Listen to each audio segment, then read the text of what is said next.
Welcome to History in Flames. Empires rise and fall, the past comes, alive in fire and ash. Subscribe and relive the stories that shaped the world in the far north of Europe. Where the mountains pierce the clouds and the sea freezes to glass, lies a land of silence. A land of deep fjords and endless winter nights, where the aurora dances over frozen valleys. It was here, in this place of peace and isolation, that war came. In April 1940, Norway, neutral, unprepared, and unsuspecting, was dragged into the storm that engulfed the world. This is the story of Norway's frozen war, a story of invasion, survival, and defiance, in the coldest corner of the Second World War. Before dawn on April 9, 1940, the silence of the fjords was shattered. German warships, disguised as merchant vessels, sailed quietly into Norwegian harbors. Paratroopers descended from the clouds. The first airborne assault in history, Hitler's goal was simple: control. Norway's long coast and the iron ore shipments from Sweden that fed his war machine. The British tried to intervene. Landing troops in Narvik, a frozen port city surrounded by mountains and snow. For weeks, battles raged and the icemen fought knee-deep in snowdrifts. Ships burned in the fjords, and avalanches buried the dead where they fell. It was one of the coldest, hardest campaigns of the war. By June, the Allies were forced to retreat. Norway was left to face occupation alone.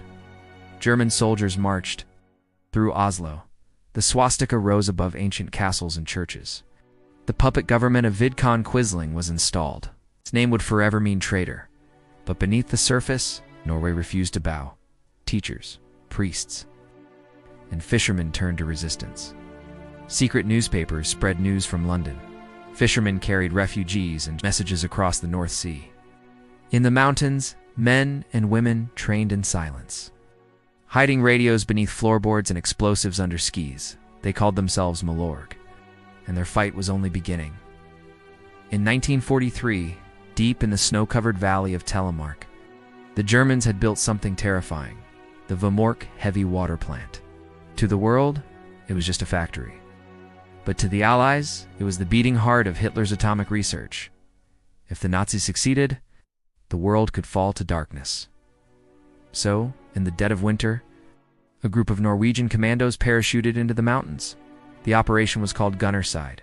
For weeks they survived on moss and snow, skiing through blizzards, hunted by German patrols. On a moonless night, they crept across a frozen river, climbed the cliffs below Vemork, broke into the facility.